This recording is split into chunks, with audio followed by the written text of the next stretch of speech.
moon and a lunar cycle, you generally, and I have not done this year, but generally you want to get your garden out by Good Friday. Yes. Why do people think that? Because it was time to the new year. Yes. This idea in Kemet of perk, the coming forth, that was the season of renewal.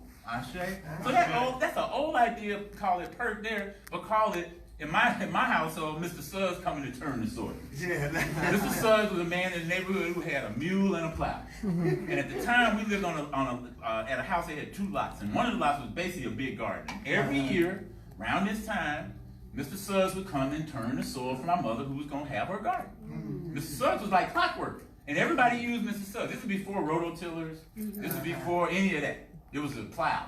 Yeah. Keep your hands on that plow. Hold on. That's the real. There's something out there. And plowing is a hard job. Yes. Because that soil gets hard over the winter, and you got to turn it and make it be something. But see, that idea of turning the soil, that idea of getting out and renewing your garden, renewing your farm, renewing your spirit, that's an African idea. So the new clothes, the spring season, the libation, the sunrise service, this new emergent life. And the thing was, if you paid attention, you always could find it. I always see it. In my front yard right now, there's a longer story, but I won't tell it. There's a little apple tree that some volunteer farmers grew in my yard. Y'all heard me talk about this. And that tree has struggled from the day they planted it. Like every year I think about, am I going to have to cut this little tree down? Because it's just a twig. It's like a Charlie Brown Christmas tree. It got about 2 leaves on it. It's kind of hanging over looking funny. But this year I noticed 3 blossoms and a rose bush that has found a way to grow up in the mix of that tree, right? Years ago, I had some roses in the front yard. We haven't seen the rose in forever, but think about this. That rose seed has been laying in wait. That rose seed has been waiting for the right conditions. That rose seed was waiting for all this rain we just had, waiting for a sunny day. And interestingly, has decided, like, if this is the apple tree, the rose bush is kind of growing up around it, kind of going like, well, if this tree is going to survive, I'm going to be with it. We're going to do this together. Apples and roses. We're going to do this, right? This is a great metaphor, right? I'm just like that. I look at stuff and that's what I see. I say. So this idea of lessons from our resurrection, from our emergent spring, we should make that personal. This passage says, raise yourself, run, for you are exceedingly strong. You shall sit at the heads of the powers of heaven. You shall do that which Asar, the risen one, did in the mansion of the prince, which is in the sacred city of Wozeh. Because An is the word for Wozeh. You see that word in the Judeo-Christian Bible. It talks about An in the book of Nahum. It's talking about Egypt, right? It says, receive your due honor. Your foot will not be instructed in heaven nor repose on earth. For you are the spirit whom Nut, which is that idea of the mother of heaven, birthed you. And then Nebuchadnezzar, the lady of the house, that's how her name translates, your sister spirit suckled you.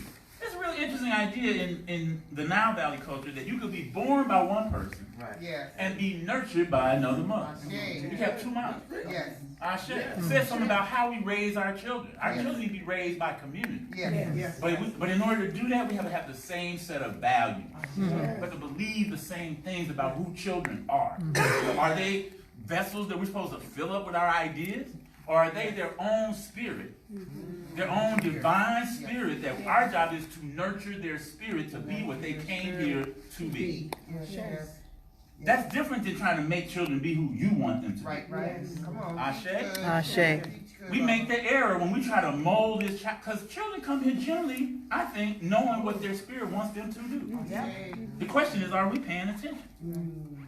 Khalil Gibran said, he said, give your children your love, not your thoughts. Because they have their own thoughts.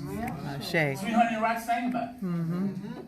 You can house their body, but not their soul. For their soul lives in a place of tomorrow that you cannot visit, not even in your dream. Our children are special. And every institution, including Elmendale, has to nurture that spiritual seed. Just like that rose seed has been embedded in my yard. It's waiting for the right condition. Our children are waiting for the right conditions. Our children are waiting for the right conditions to blossom. They're doing okay. But what's required of us to get them into the life of the world that they're going to inherit? It's going to be different than our world. Yeah. Who they love is going to be different than who we love. Yeah. Who they care about might be different than who we care about. How they build alliances across race and difference might be different than us. But that doesn't mean they can't be African. The best of our culture is that notion of divinity inside you. Right, right. That divinity that's gonna rise. That divinity is gonna be new. I get emotional about it because I think sometimes we sell ourselves short on who our children really are. Yeah. We sell ourselves short on who our elders really are, or who we really are. Because if we see ourselves as spirit, then we are spiritual companions to other people. We're spiritual friends to other people. Yes. So this notion of rising and transformation, we have had a historic preoccupation with this idea of coming and going forth. Because we know that we understand that metaphor, that set of symbols, that we're going to struggle for what is right. Because you don't come into the world to create chaos. You come into the world to create order, righteousness, truth, to create justice. We're bringing the world back into balance like every generation is ordered to do. And then once we do that work, we're going to ascend. We're going to ascend into the power of heaven. This passage says it very clear. Rise in your strength and do what you did before. I love that phrase. Because that assumes that you've been here before. That you did some work. That now you're going to do the same thing again in a better way. Ashe? You might have come raising children before for the period of plantation slavery. And then your soul kind of got regenerated. Now you're here now. You got to teach your children a little bit differently than what we taught them in 1865. Come on now. 2019 is different. Yes. Ashe? So this idea of these parables, stories, proverbs, songs that are teaching us to go deeper about how we think about life, our children, our own lives, how we relate to other people, how we pursue justice, what to value, how to create legacy and meaning is all embedded in our Renaissance transformation stories. Like that story of Asarna said. Like the story of Jesus of Nazareth. Like the story of Malcolm X. Like the story of Harriet Tubman. All of these rising and becoming stories about our institutions. Yes. Even institutions have a life that ends sometimes. You have to regenerate. Yes. You have to become new. Ashe? Ashe. Our social relationships can't stay the same. Yes. If you're not happy in a relationship for too long, then you get used to the idea of being unhappy. Yeah. Come on, And that's not a healthy thing to be. No. You stay in a relationship too long, it's not healthy for you, you're going to get unhealthy. Ashe? The other person, you're not sitting here to cure nobody, Yes. but you are sitting here to be a friend. Yes. You are sitting here to be an advisor. You're sitting here to even call it when you see like somebody doing something they ain't supposed to be doing, and they do it over and over. If you're a true friend, you'll say, hey friend, Yes. hey spouse, hey partner, here's something I'm noticing. Yes. Maybe you want to think about this different. Yes. I got plenty of friends who get in really dysfunctional relationships over and over and over. And you start asking like, well, what are you looking for? Like, are you looking for what looks good or what is good? That's two different things. That's two different things. Because everything that looks good ain't good for you. I said, take it from me. I said, been around the block a few times. Noticed it, seen it, lived it. Just saying. Just saying. So these ideas, like these are social relationships. Asar as this risen Savior, the Lord of the underworld. The parallels we see, all these parallels. So the text is saying, raise yourself as Asar did. Raise yourself as Malcolm did. He was constantly changing, right? Yes. Raise yourself as Harriet Tubman did. Harriet Tubman had to recreate herself for the task at hand. You know, when she was a spy for the Union, that was one role. When she was running the Underground Railroad, that was another role. When she was a general running an armed struggle on the river down in South Carolina, that was another role. When she had a house for informing enslaved Africans, that was another role. She had to transform for every role that she had. So we can't just call our ancestors names and feel good about them without actually emulating what they did. Because the real honor is acting like your ancestors. The real honor is not calling a name. Right. You know, what you say is one thing. What you do is something else. So be Harriet. Be Malcolm. Be Asar. Be Aset. Be Oshun. Be Yemaya. Whatever your image is of yourself, be that. Raise yourself as Asar did. Raise yourself as Malcolm did. Raise yourself as Harriet did. You know, understand that your Ori, your head, your voice is selected. You selected this life. In heaven, one of our traditions says, like, you come here with an errand to run, and you selected the context that you came in. You chose your family. See, that's a deep thought when you say you chose your family. Yeah. Because sometimes we've been families like, man, why can't be in other families? Like, why can't I be over here with these other people? Because they seem like they get along. You know, they ain't always borrowing money. You know, I ain't got my crackhead cousin. You know, I ain't got my crazy uncle. Right? Like, can I be in a normal family where hey, here's a big secret. Everybody feels like that. Yeah. I ain't met a family yet. Because why? Because families are made up of human beings. And human beings got stuff. No matter where you go. You could be African, European, Latino, I don't care. It don't matter. That's just how it is. You know. But the idea is that you choose your setting, and that setting is supposed to give you the lessons that you need to move on, to ascend. So you might come back and be with the same kind of dysfunctional family a couple times in your rotation, right? But you got to figure it out. You got to figure it out. You got to figure out how to listen stuff go. What things you can control, what things you can't control. You got to figure out what things you have to grab onto, the way pit bulls grab onto something, like don't let go. Some things you got to be like that feisty about.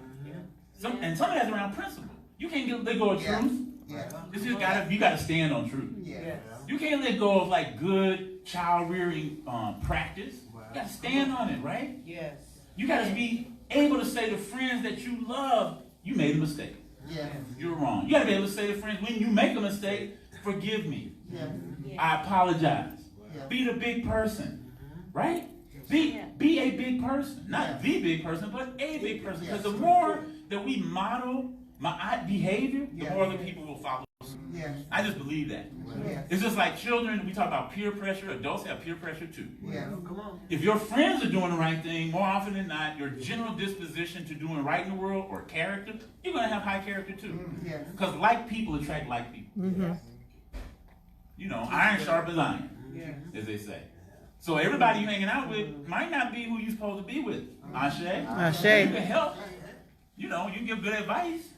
But that don't mean, you got to be all up in their mess. Ashe? Because think of it this way. Because if you are, you're slowing down your ability to transform. You're slowing down your ability to rise. You're slowing down your ability to be like Harriet or Malcolm or Asad. Come on now, teach. You're slowing it down. And that is doing a disservice to your spirit. It is offensive to the soul to waste one's time. It's good. It is offensive to waste your time on this earth. We get a limited number of days. We get a limited number of breaths, a limited number of heartbeats. And when you sit around and mess around and don't do what it is God has said to you to do, you are taking God's name in vain. That was that teaching that we used to get when we were kids. Like you can't say nothing like with God in it if it wasn't spiritual, right? I'm just gonna leave it there because it was taking God's name in vain. So you're taking God's name in vain when you waste your time. When you waste your time spinning around what other people do and you have no control of it, that's a waste of time. Now, what's not a waste of time is figuring out what can I do to ascend? What can I do to be a better person? What can I do to transform? What can I do to arise in my strength and feed people with spiritual and physical food? What can I do to arise to clothe people in this community? What can I do to arise and educate more of my children about who they are, and where they come from, and what their possibilities are? What can I do to arise in my strength? What can I do to arise and protect the earth as our home? Because this planet is our home. What can we do to arise in strength? What can we do to be all that God intended us to be? Next week, we're going to have Sunday Soul Session. I won't be here, but there's folks who are going to be leading that conversation, leading the music and all that. But the question is going to be, what is your formula for ascension? What do you personally need to do to ascend, to transform, to transcend the situations in your life that you feel are not favorable?